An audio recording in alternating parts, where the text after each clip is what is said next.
Class 9th सब part economics chapter 2 people as resource. वैसे ये चैप्टर आप पहले कर चुके हो, लेकिन रिवीजन वीडियो है ये।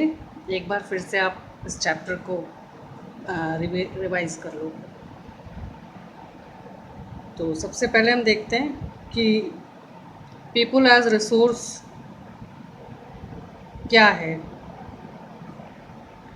Population is an asset for the economy rather than a liability. It becomes human capital when investment are made in the form of health care, training and education. यानी किसी देश की अर्थव्यवस्था में उस देश की जो जनसंख्या है वो असेट जैसी होती है, जैसे उस देश की संपत्ति होती है, इस प्रकार से होती है। इट बिकम्स ह्यूमन कैपिटल, इसे हम मानवीय पूंजी कहते हैं, मानव संसाधन कहते हैं। When investment are made in the form of health care, जब हम इसमें निवेश करते हैं स्वास्थ्य रक्षा के लिए, ट्रेनिंग यानी जॉब ट्रेनिंग प्रशिक्षण के लिए, एंड एजुकेशन शिक्षा के लिए। Land and capital R made useful by human capital, यानी लैंड एंड कैपिटल को, यानी हमारे जो भूमि संसाधन है, जो पूंजी है, उसको और अधिक मूल्यवान कौन बना देते हैं, उसको और अधिक उपयोगी कौन बना देते हैं? हमारे मानवीय संसाधन। That is why human capital is superior to other forms of capital.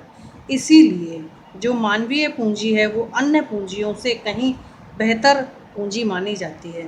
People as resource refers to a country's working people in terms of their existing productive skills and abilities.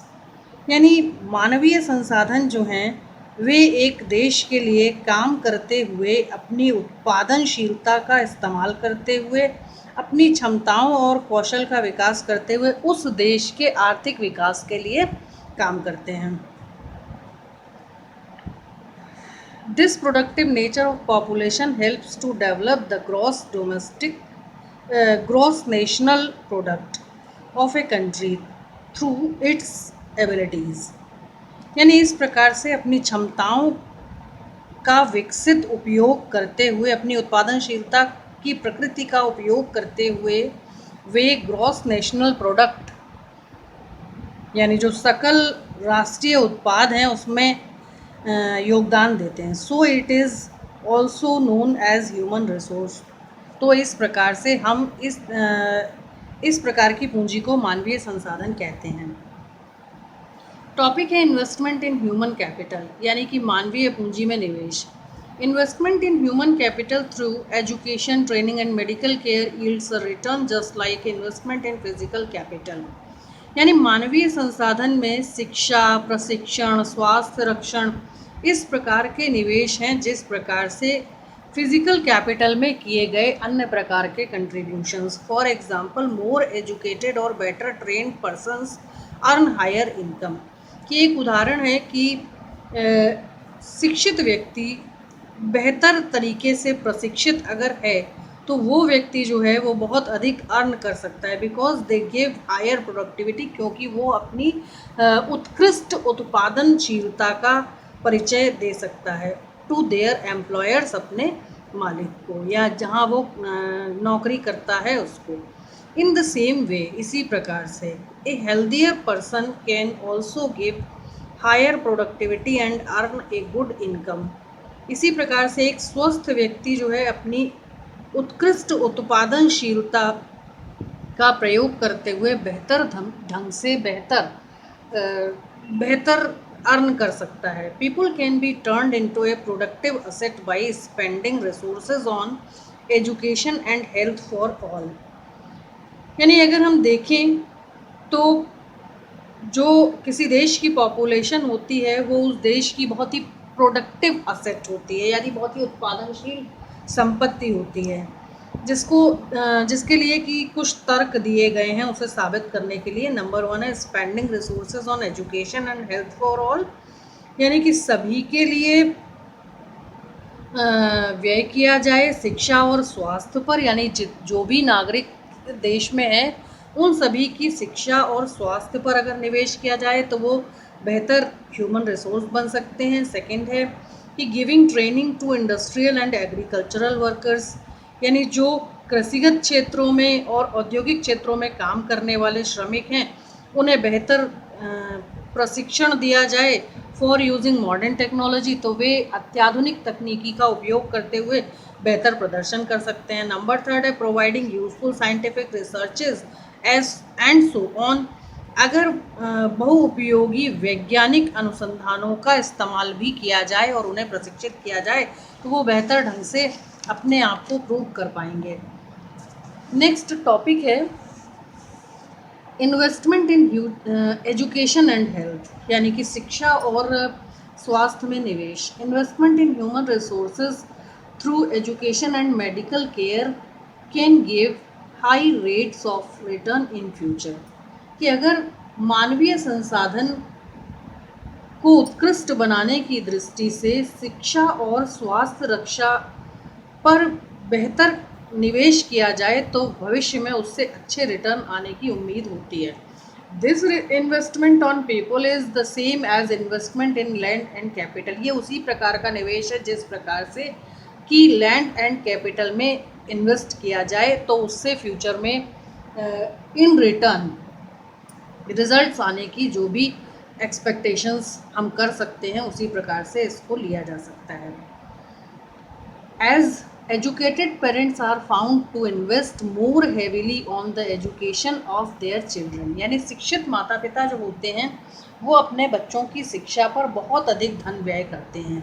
They are also more aware of children needs of nutrition and hygiene, क्योंकि वे बहुत अधिक जागरूक होते हैं अपने बच्चों की शिक्षा, स्वास्थ्य और पौष्टिक डाइट को लेते हुए और उनके व्यक्तिगत साफ सफाई को लेकर। In contrast a vicious cycle is created for those parents who are themselves not educated, यानी इसके बिल्कुल विपरीत स्थिति होती है जब माता पिता अशिक्षित होते हैं तो who are themselves not educated, क्योंकि माता पिता शिक्षित नहीं हैं, एंड लैकिंग इन हाइजीन, तो उन्हें उनकी जागरूकता में भी न्यूनता देखी जाती है या कमी देखी जाती है।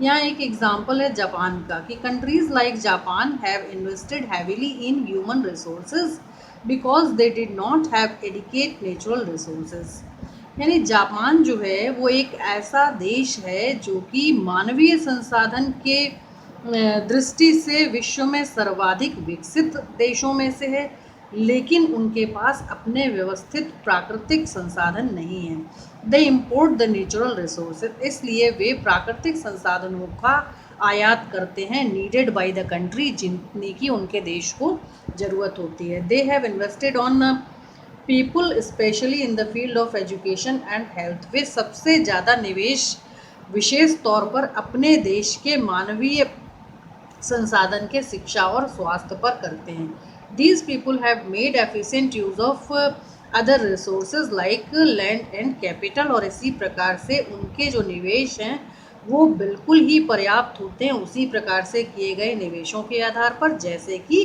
भूमि और पूंजी। Efficiency and technology evolved by people have made these countries developed, यानी पर्याप्तता और तकनीकी का प्रयोग उस देश के लोगों के माध्यम से जब किया जाता है उसका प्रयोग, तो वो उस देश को विकसित बनाने में पर्याप्त मदद करते हैं।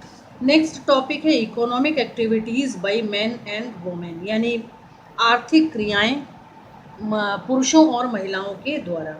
Activities which add value to the national income are called economic activities और मार्केट एक्टिविटीज़, यानी इस प्रकार की जो एक्टिविटीज़ होती हैं वो नेशनल इनकम को बढ़ाती हैं, इन्हें हम इकोनॉमिक एक्टिविटीज़ और मार्केट एक्टिविटीज़ कहते हैं। They are classified into 3 sectors, इन्हें 3 वर्गों में बांटा गया है। नंबर 1 है primary sector, all activities which are natural resources are classified in this sector, ये वो क्षेत्र है जिसके वर्गीकरण के तहत सभी प्राकृतिक संसाधनों को एक्टिविटीज़ के आधार पर इसके साथ लिया जाता है। एज प्राइमरी सेक्टर इंक्लूड्स, ऐसे प्राइमरी सेक्टर में इंक्लूडेड है agriculture, forestry, dairy farming, animal husbandry, fisheries, poultry farming, mining and quarrying. इन सभी को इसके अंतर्गत रखा जाता है, यानी कि खेती है, वनीकरण है, जीवों का, जानवरों का पाला जाना है,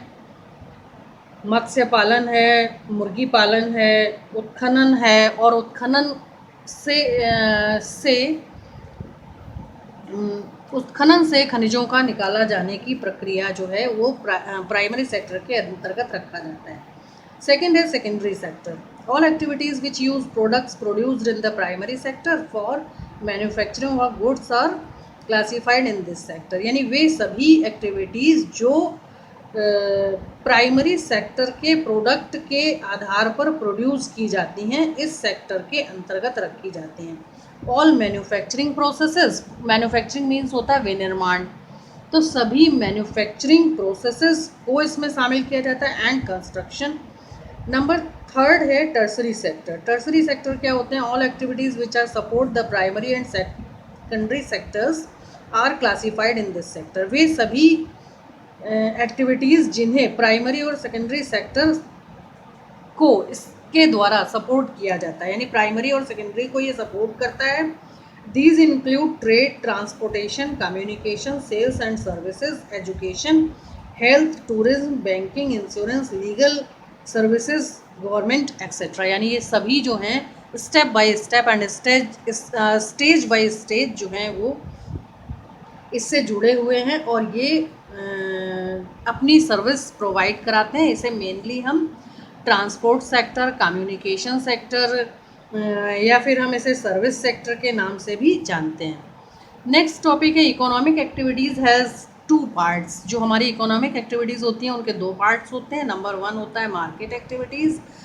मार्केट एक्टिविटीज़ है कि these activities involve paying to the person who perform any activity, यानी कोई भी ऐसी एक्टिविटी जो किसी व्यक्ति के द्वारा की गई और उसके बदले में उसे कुछ पे किया गया, ऐसी एक्टिविटीज़ को हम मार्केट एक्टिविटीज़ कहते हैं। For example paying for the goods और सर्विसेज इंक्लूडिंग गवर्नमेंट सर्विसेज, यानी कि सरकारी सेवाएं करते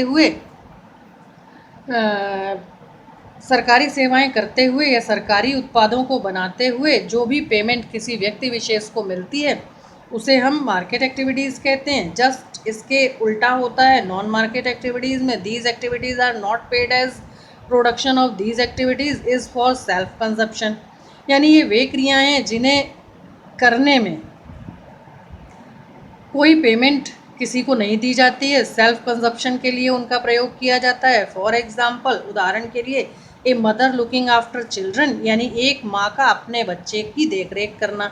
when working in the field earning money which they spend on rearing their families are market activities, यानी एक पुरुष जब किसी खेत में काम करता है या कहीं और जाकर काम करता है जिसके लिए कि उसे कुछ ना कुछ वहाँ से वो अर्न करता है और उस अर्निंग से वो अपने परिवार की देखरेख करता है, उस प्रकार की एक्टिविटी को मार्केट एक्टिविटी कहा जाता है। It is generally seen that man earn for their family. ऐसा सामान्यतः देखा जाता है कि मैन जो कुछ भी अर्न करते हैं वो अपनी फैमिली की देखरेख के लिए करते हैं, and women look after the family, तथा महिलाएं जो हैं वो घरों की देखरेख करती हैं। The division of labour between man and women in families is due to historical and cultural reasons, यानी श्रम का विभाजन जो है वो हमारे यहाँ ऐतिहासिक और सांस्कृतिक कारणों से किया गया है, जो कि पुरुषों और महिलाओं के मध्य है, जिसमें महिलाओं का काम जो है वो घरों से रिलेटेड है और पुरुषों का घरों के बाहर। नेक्स्ट टॉपिक है education and skill determinants of earning, यानी किसी व्यक्ति की शिक्षा और उसका कौशल ही निर्धारण करता है कि उसकी अर्निंग किस प्रकार की होगी। Education and skill are the major determinants of earning of any individual in the market, यानी व्यक्तिगत तौर पर अगर हम बाजार में देखें तो किसी व्यक्ति विशेष के द्वारा उसकी शिक्षा तथा कौशल ही निर्धारण करता है कि उसकी अर्निंग का लेवल क्या होगा। A majority of women have low education, हमारे देश में अधिकांश जो महिलाएं हैं वे कम शिक्षित होती हैं, एंड लो स्किल, उनमें दक्षता या कुशलता की कमी होती है।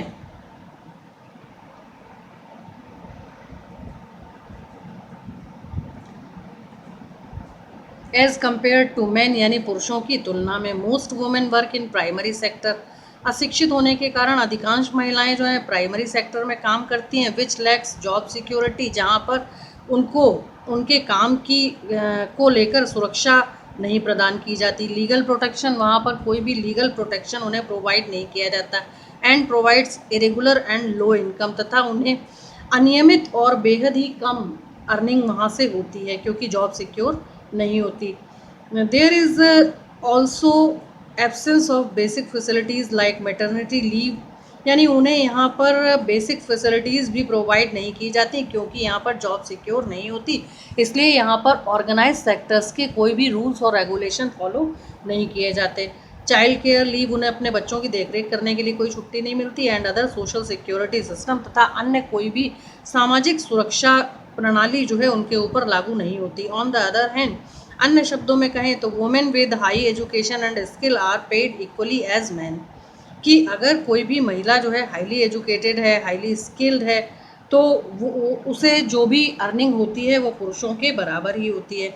Among the organise sector, teaching and medicine attract the women most, यानी इसीलिए ऑर्गेनाइज सेक्टर में टीचिंग एंड मेडिसिन के जो ऑक्यूपेशंस हैं वो महिलाओं को बहुत अधिक अट्रैक्ट करते हैं। नेक्स्ट टॉपिक है quality of population. The quality of population depends upon the literacy rate, यानी किसी देश की जनसंख्या की गुणवत्ता उसके साक्षरता दर पर निर्भर करती है। Health of a person indicated by life expectancy, किसी व्यक्ति का स्वास्थ्य उसके लाइफ एक्सपेक्टेंसी यानी उसकी एक अनुमानित आयु जो है उसको इंडिकेट करता है। And skill formation, skill which is acquired by the people of the country, तथा उस पर किस प्रकार की दक्षता और निपुणता है ये उस देश के उस व्यक्ति के द्वारा अधिग्रहित ज्ञान के आधार पर निर्धारित किया जाता है। The quality of the population ultimately decides the growth rate of the country, यानी किसी देश की जनसंख्या की जो गुणवत्ता है वास्तविक रूप में उस देश की वास्तविक आर्थिक प्रगति को सुनिश्चित करता है। Literate and healthy population are an asset for a country, यानी साक्षर और स्वस्थ जनसंख्या ही किसी देश की असेट हो सकती है। नेक्स्ट है education. Education increase the national income, यानी शिक्षा जो है वो राष्ट्रीय आय को बढ़ाती है। As well as the cultural richness, तथा वो हमारी सांस्कृतिक समृद्धता को बढ़ावा देती है। एंड एफिशिएंसी ऑफ गवर्नेंस, तथा सरकार के संचालन की पर्याप्तता में मदद देती है। Vocational education. वोकेशनल एजुकेशन क्या होता है? वोकेशनल एजुकेशन का एक डेफिनेशन है कि an education that prepares people for specific trades, यानी एक ऐसी शिक्षा जिसमें कि किसी विशेष व्यवसाय में व्यक्ति को प्रशिक्षित किया जाए। Has been develop to provide skill based education, यानी जिससे कि उसकी दक्षता को शिक्षा के माध्यम से विकसित किया जाए। Which leads to ready employment, जिससे कि उसे रोजगार मिलने के लिए रोजगार परक शिक्षा के लिए उसे तैयार किया जा सके। Education in 12th 5-year plan, यानी 12वीं पंचवर्षीय योजना में शिक्षा। The plan targets to increase the gross enrolment ratio, यानी इस पंचवर्षीय योजना, बच्चों जो हमारी पंचवर्षीय योजनाएं हैं उनकी शुरुआत, ये गवर्नमेंट के डेवलपमेंटल प्रोजेक्ट्स हैं, प्रत्येक 5 वर्ष के लिए इनको बनाया जाता है। 1950s से इनकी शुरुआत हुई थी। इस समय हम बात कर रहे हैं 12th 5-year प्लान की। तो the plan targets to increase the gross enrolment ratio, इस योजना का जो टारगेट है वो है gross enrolment ratio in higher education, यानी कि उच्च शिक्षा में जो विद्यार्थी हैं उनकी संख्या को बढ़ाया जाना। इन एज ग्रुप, किस एज ग्रुप की बात हो रही है? 18 to 23 ईयर्स टू 25.2%, यानी कि 18 से 23 वर्ष की उम्र के लोगों को शिक्षा के प्रति आकर्षित किया गया है 25.2% बाई 2017-18। वर्ष 2017-18 तक 25.2% लोग थे जो 18 से 23 वर्ष की एज ग्रुप के थे जो उच्च शिक्षा में शिक्षित होते थे। एंड 30% बाई 2020-21, तथा 2020 और 21 के आंकड़ों को अगर हम देखें तो 30% लोग जो हैं वे उच्च शिक्षा तक पढ़ाई के लिए अपना रुझान रखते हैं। The plan also focuses on, यानी ये जो प्लान है उसने अपना मेन जो फोकस है वो कहाँ किया है। Number 1, increasing access. Increasing access का मतलब कि शिक्षा की पहुंच जो है वो सभी लोगों तक हो, क्वालिटी, उसकी क्वालिटी अच्छी हो। Adoption of states specific curriculum modification, vocationalisation and networking on the use of information technology, यानी सूचना और प्रौद्योगिकी का इस्तेमाल करते हुए विशेष रूप से राज्य सरकारों को विशेष करिकुलम और मॉडिफिकेशन मीन्स कि शिक्षा का जो ढांचा है उसको आधुनिकता की तरफ मोड़ते हुए। वोकेशनलाइजेशन का मतलब एक व्यवसाय परक शिक्षा को बढ़ावा देना या एक उस प्रकार की नेटवर्किंग को बढ़ावा देना जिससे कि व्यावसायिक शिक्षा में लोगों को दक्ष और निपुण बनाया जा सके। नंबर 2 है डिस्टेंस एजुकेशन, यानी दूरस्थ शिक्षा, as well as merging of a formal non formal distance and IT education institutions, यानी कि दूरस्थ शिक्षा जो है औपचारिक और अनौपचारिक रूप से लोग जैसे अपने जॉब के बाद भी टाइम निकाल कर इस प्रकार के कोर्सेज को कर पाएँ जो प्रोफेशनल कोर्सेज हों, तो इस प्रकार के दूरस्थ शिक्षा को भी बढ़ावा दिया गया है। इसके बाद हमारा जो टॉपिक है वो है एजुकेशन सिनेरियो इन इंडिया, कि भारत में शिक्षा का क्या दृश्य क्या है।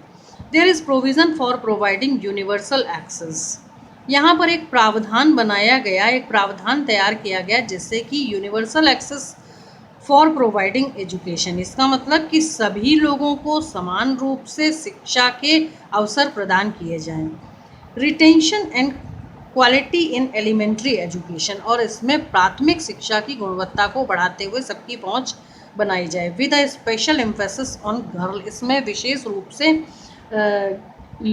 बच्चियों या लड़कियों की शिक्षा पर विशेष जोर दिया गया है। Special schools called as Navodaya Vidyalaya, special school खोले गए इस काम के लिए जिन्हें नवोदय विद्यालय के नाम से जाना गया। Have been established in each district in India, और इस प्रकार के जो विद्यालय थे उन्हें भारत के हर जिले में खोला गया। In 2010 and 11, the literacy rates have increased from 18% in 1951 to 74%, यानी वर्ष 2010 और 11 में साक्षरता दर जो था वो पहले की मुकाबले 18% बढ़ गया था, और ये जो साक्षरता दर था ये 1951 में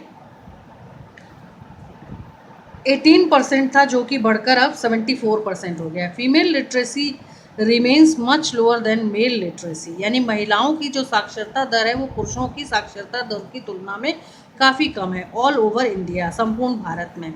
literacy among males is nearly 16.6%, यानी महिलाओं की जो साक्षरता दर है पुरुषों की अपेक्षा 16.6% कम है, higher than females, and it is about 16.1% higher in urban areas as compare to rural areas, यानी 16 पॉइंट एवरेज देखें तो 16.6% और 16.1% का एक डिफरेंस जो है वो एक एवरेज डिफरेंस जो है वो ग्रामीण और शहरी महिलाओं की शिक्षा दर में पाया गया है। There is also wide variation in literacy rates, वैसे अगर देखा जाए तो बहुत अधिक वेरिएशंस साक्षरता दर में पाए जाते हैं from one region to the country to another, यानी देश के अलग अलग हिस्सों में। For example there is about 94% literacy in Kerala, कि हमारे देश का जो केरल राज्य है वहाँ पर 94% लिटरेसी रेट पाया जाता है, बट 62% इन बिहार, जबकि बिहार में 62% है। In 2017-18 the expenditure on education as a percentage of GDP was 2.7%, यानी वर्ष 2017 और 18 में शिक्षा पर जो व्यय किया गया वो कुल हमारी GDP का 2.7% था। Government steps to provide education to all, यानी सरकार ने क्या क्या कदम उठाए हैं सभी लोगों को शिक्षा प्रदान करने के लिए। Government has taken many steps towards providing elementary education to all, सरकार ने बहुत सारे कदम उठाए हैं प्राथमिक शिक्षा प्रदान करने के लिए। सम इम्पॉर्टेंट स्टेप्स आर, इनमें से कुछ महत्वपूर्ण स्टेप्स हैं। Number 1, the primary school system has expanded, हमारे देश का जो प्राथमिक शिक्षा व्यवस्था थी उसे एक्सपेंड किया गया to over 8.58 lakh in 2013 and 14 in India. भारत में प्राइमरी स्कूलों की संख्या जो है वो 8.58 से और अधिक बढ़ा दी गई। 8.58 जो थी वो 2013 और 14 में थी, आज सरकार ने इसको और अधिक बढ़ा दिया है। गवर्नमेंट्स इनिशिएटिव ऑफ सर्व शिक्षा अभियान, सरकार जो है प्राथमिक शिक्षा को बढ़ावा देने के लिए सर्व शिक्षा अभियान नाम से एक आंदोलन छेड़ रखा है। Aims at providing elementary education, जिसके पीछे उद्देश्य है कि प्राथमिक शिक्षा को बढ़ावा दिया जा सके to all children in the age group of 6 to 14 years, ताकि 6 वर्ष से लेकर और 14 वर्ष की आयु समूह के जो बच्चे हैं उनमें एलिमेंट्री एजुकेशन को अट्रैक्ट किया जा सके। थर्ड है मिड डे मील स्कीम, यानी मध्याह्न भोजन की जो योजना गवर्नमेंट ने चला रखी है, has been implemented to encourage attendance and retention of school children and improve their nutritional status। इस योजना को सरकार ने इसलिए प्रोत्साहित किया है ताकि बच्चों की अटेंडेंस को स्कूलों में बढ़ाया जा सके, साथ ही उनमें स्कूल चिल्ड्रन जो हैं उनमें इम्प्रूव किया जा सके न्यूट्रिशनल स्टेटस को, ताकि वो स्वस्थ हों, स्कूल आएँ और स्कूलों से जुड़ें। नेक्स्ट, हेल्थ, स्वास्थ्य। Proper health care helps a person to realize his potential and ability to fight illness। यानी एक प्रॉपर स्वस्थ व्यक्ति जो है वही रियलाइज़ कर सकता है कि वो कैसे बीमारियों से लड़ सकता है, कैसे अपने पोटेंशियल को और एबिलिटी को यूज़ करते हुए बेहतर प्रदर्शन कर सकता है। So the government national policy on health aims at improving the access to health care, इसलिए सरकार की जो राष्ट्रीय नीति है स्वास्थ्य को लेकर, उसके पीछे जो एम है improving the access to health care, यानी कि लोगों में स्वास्थ्य रक्षा को इम्प्रूव करते हुए सभी तक एक्सेस मीन्स पहुंचा दिया जाए। फैमिली वेलफेयर यानी परिवार कल्याण के लिए काम किया जाए, एंड न्यूट्रिशनल सर्विसेज, तथा उन्हें पौष्टिकता की सेवाएं प्रदान की जाएं, यानी पौष्टिक भोजन के प्रति जागरूक किया जाए।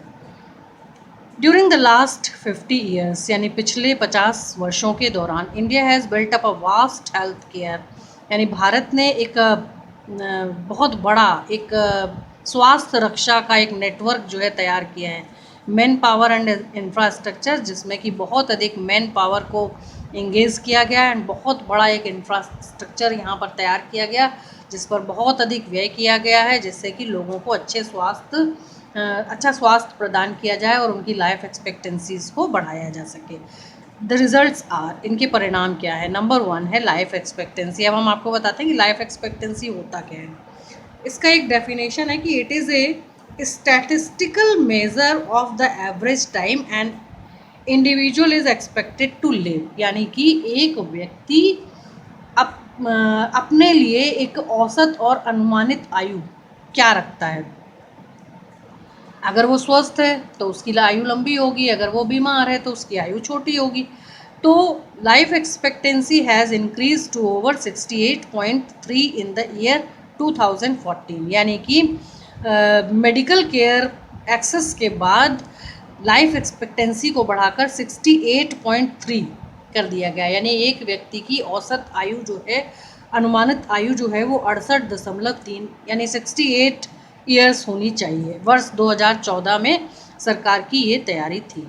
नेक्स्ट है IMR, इसे हम कहते हैं infant mortality rate has come down from 147 in the year 1951। हमारे यहाँ इस प्रकार के जो शिशु, इन्फेंट मोर्टेलिटी रेट के अंतर्गत होता क्या है कि प्रत्येक 1000 व्यक्तियों के पीछे जन्म लेने वाले, जन्म से लेकर 1 वर्ष के भीतर जो बच्चे किसी इन्फेक्शन, कुपोषण, बीमारी के कारण जिनकी मृत्यु हो जाती है, उन्हें इन्फेंट मोर्टेलिटी रेट के अंतर्गत रखा जाता है। ये संख्या हमारे देश में 1951 में 147 प्रति 1000 थी, 234 इन द ईयर 2016, जो कि घटकर वर्ष 2016 के आंकड़े में 34 केवल रह गई है, क्योंकि मेडिकल केयर को काफ़ी बढ़ाया जा चुका है। नेक्स्ट है crude birth rate. Crude birth rate क्या होता है? क्रूड बर्थ रेट मीन्स है has dropped to 20.4 and crude death rate to 6.4 within a same duration of time. यानी जन्म लेने के तुरंत बाद अगर बच्चों की कुपोषण, इन्फेक्शन, इनके कारण अगर मृत्यु हो जाती है तो इन्हें क्रूड बर्थ रेट और क्रूड डेथ रेट में रखते हैं। अनएम्प्लॉयमेंट, अनएम्प्लॉयमेंट मीन्स बेरोजगारी। ये भी भारत के लिए एक बहुत बड़ा एक चिंता का विषय है। Unemployment exist when people who are willing to work at the going wages can not find jobs. यानी बेरोजगारी का मतलब होता है कि एक व्यक्ति चाह कर भी अपने अनुसार पारिश्रमिक पर, अपने एक्सपेक्टेड पारिश्रमिक पर जब अपने लिए काम नहीं ढूंढ पाता, ऐसी स्थिति को बेरोजगारी कहते हैं। The work force includes all people from the age of 15 years to 59 years. यानी वर्क फोर्स पॉपुलेशन क्या होती है? 15 ईयर्स टू 59, क्योंकि इसी को हम प्रोडक्टिव एज कहते हैं। चिल्ड्रन एंड एल्डरली पीपल यानी 60 ईयर्स एंड ओवर, यानी 60 वर्ष और उससे ऊपर के जो व्यक्ति हैं, are not included in workforce. उन्हें वर्कफोर्स में या प्रोडक्टिव पॉपुलेशन में उन्हें इंक्लूड नहीं किया जाता। So are not to be considered as unemployed, इसलिए उन्हें अनएम्प्लॉयड के तौर पर यहाँ कंसीडर भी नहीं किया जाता, क्योंकि 14 से कम मीन्स छोटे होते हैं और अबव 60 मीन्स कि वृद्ध हो चुके होते हैं, इसलिए उन्हें प्रोडक्टिव पॉपुलेशन में शामिल नहीं किया जाता। Nature of unemployment in India, यानी कि भारत में बेरोजगारी की प्रकृति। In the case of India, भारत का अगर हम केस देखें, there is unemployment in both rural and urban areas. तो हमें शहरी और ग्रामीण क्षेत्रों में बेरोजगारी देखने को मिलती है। In rural areas there is seasonal and disguised unemployment, यानी ग्रामीण क्षेत्रों में मौसमी और प्रच्छन्न बेरोजगारी। सीजनल अनएम्प्लॉयमेंट का मतलब होता है मौसमी बेरोजगारी। डिस्गाइज्ड अनएम्प्लॉयमेंट का मतलब होता है, डिस्गाइज्ड को हम कहते हैं प्रच्छन्न बेरोजगारी या फिर छुपी हुई बेरोजगारी। डिस्गाइज्ड के लिए एक दूसरा वर्ड यूज़ कर सकते हैं, हिडन अनएम्प्लॉयमेंट, यानी छुपी हुई बेरोजगारी। यानी व्यक्ति यहाँ पर काम करता हुआ दिखता तो है लेकिन अर्न नहीं कर पाता, या यानी उसका जो उसके द्वारा किया गया जो प्रोडक्शन है वो टोटल में काउंट नहीं किया जाता। Whereas urban areas have mostly educated unemployment, यानी डिस्गाइज्ड अनएम्प्लॉयमेंट जो है वो शहरी क्षेत्रों में अधिकांशतः शिक्षित लोगों में देखने को मिलता है। सीजनल अनएम्प्लॉयमेंट यानी मौसमी बेरोजगारी। मौसमी बेरोजगारी क्या होता है? It happens when people are not able to find jobs, यानी इसका मतलब ये होता है कि व्यक्ति अपनी क्षमता के अनुसार जब उसे काम ढूंढने पर काम नहीं मिलता during some months of the year, यानी वर्ष के कुछ महीनों में पीपल डिपेंडेंट अपॉन एग्रीकल्चर, तब वो खेती पर काम करने के लिए निर्भर हो जाता है या खेती पर काम करना उसकी मजबूरी हो जाती है। Usually face this kind of unemployment, तो वो इस प्रकार की बेरोजगारी का सामना करता है। ठीक है, जैसे आलू के खेतों में सर्दियों में काम मिलता है, जैसे खेतों में अक्सर सर्दियों में काम मिलता है, गन्ने के खेतों में और शुगर मिल्स में वर्ष में एक बार काम मिलता है। तो इस प्रकार की जो बेरोजगारी होती है, जैसे हमारे बैंड बाजे वाले होते हैं, जैसे हमारे रेडीमेड गारमेंट्स वाले होते हैं, इनके भी सीज़न होते हैं। इस तरह के जो व्यवसाय होते हैं उन्हें हम, और जब वो ढूंढने पर काम नहीं मिलता इस प्रकार का, तब हम उसे सीजनल अनएम्प्लॉयमेंट कहते हैं। नेक्स्ट है डिस्गाइज्ड या इसे हम हिडन अनएम्प्लॉयमेंट कह सकते हैं। In this kind of unemployment people who are visibly employed are not actually employed, यानी कि इस प्रकार की जो बेरोजगारी होती है उसमें व्यक्ति विशेष जो है वो विजिबल तो होता है कि वो एम्प्लॉयड है, दिखता है, आर नॉट एक्चुअली एम्प्लॉयड, लेकिन वास्तविक रूप से वो एम्प्लॉयड नहीं होता। For example, an agriculture field requires the service of 5 people but 8 people are working in the same field. यानी कि एक अगर हम किसी खेत में देखें जहाँ पर 5 लोग काम कर रहे थे, वहाँ पर उसी काम को अगर 8 लोग करते हैं, these 3 extra people come under the category of disguised unemployment. तो ये जो 3 अतिरिक्त होते हैं, इनका कोई भी योगदान दिखाई नहीं देता, जिस कारण से इन्हें डिसगाइज्ड अनएम्प्लॉयमेंट की श्रेणी में रखा जाता है। Production will not decrease when 3 people are removed. यानी अगर उन 3 लोगों को हटा भी दिया जाए काम से तो उत्पादन में कोई भी प्रभाव नहीं पड़ता। यानी कि वो इंगेज तो थे, लेकिन टोटल प्रोडक्शन में उनका कोई भी कंट्रीब्यूशन दिखाई नहीं दे रहा था। एजुकेटेड अनएम्प्लॉयमेंट, शिक्षित बेरोजगारी। इन अर्बन एरियाज, शहरी क्षेत्रों में, many young people with matriculation, graduation and post graduation, यानी बहुत सारे युवा जो हैं वो आपके स्नातक, परस्नातक और बहुत सारे प्रकार के कोर्सेज किए हुए होते हैं, are not able to find jobs, जिन्हें की अनुकूल नौकरियां ढूंढ पाने में वो समर्थ नहीं होते। This situation leads to educated unemployment. इस प्रकार की जो सिचुएशन होती है उसे शिक्षित बेरोजगारी कहा जाता है। A paradoxical man power situation is observed when there is surplus manpower in some category and shortage of manpower in others। यानी इस प्रकार से होता क्या है कि उस शिक्षित व्यक्ति को अपने शिक्षा के अकॉर्डिंग काम तो नहीं मिलता, लेकिन उसे अपनी जीवन यापन के लिए कुछ भी काम करके अपने जीवन को चलाना पड़ता है। तो इस प्रकार की जो बेरोजगारी होती है उसे शिक्षित बेरोजगारी कहते हैं। इफेक्ट्स ऑफ अनएम्प्लॉयमेंट, यानी कि बेरोजगारी का प्रभाव। Unemployment has a harmful impact, बेरोजगारी का बहुत ही खराब प्रभाव होता है on the overall growth of an economy, यानी संपूर्ण आर्थिक विकास पर किसी देश के। Increase in unemployment is an indicator of A depressed economy. इस प्रकार की जो अर्थव्यवस्था होती है वो बहुत ही डिप्रेस का संकेत देती है, क्योंकि बेरोजगारी बढ़ती जाती है। It also waste the human resource, और इस प्रकार से जो मानवीय संसाधन है वो व्यर्थ ही खर्च हो जाता है।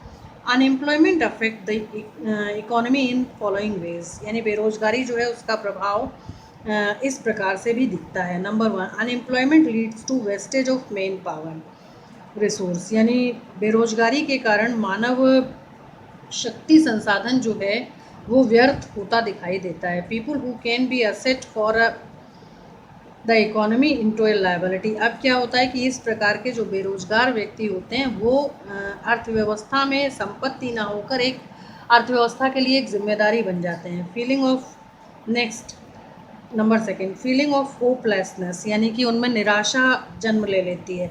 एंड डिस्पेयर अक्यूज, और वो अपने आप को यानी अपने आप को बहुत ज़्यादा इन्फीरियर फील करने लगते हैं और किसी के साथ मैच नहीं कर पाते, अपनी तुलना नहीं कर पाते, अपने आप को उनके साथ नहीं रख पाते। Occurs among the youth, please do not have people do not have enough money to support their family, और अपने परिवार को सपोर्ट करने के लिए वे पर्याप्त सहयोग भी नहीं दे पाते। नंबर 3 है इनेबिलिटी ऑफ एजुकेटेड पीपल, यानी कि शिक्षित लोगों में इस प्रकार की जो अक्षमता जन्म ले लेती है। Willing to work to find gainful employment, यानी कि तो वे चाह कर भी इस प्रकार का रोजगार हासिल नहीं कर पाते जिससे कि वो कुछ अच्छा अर्न कर पाएँ। Implies a great social waste, और ये एक बहुत ही बड़ा सामाजिक व्यर्थ है, यानी एक प्रकार से मानवीय संसाधन का सामाजिक व्यर्थ स्वरूप है।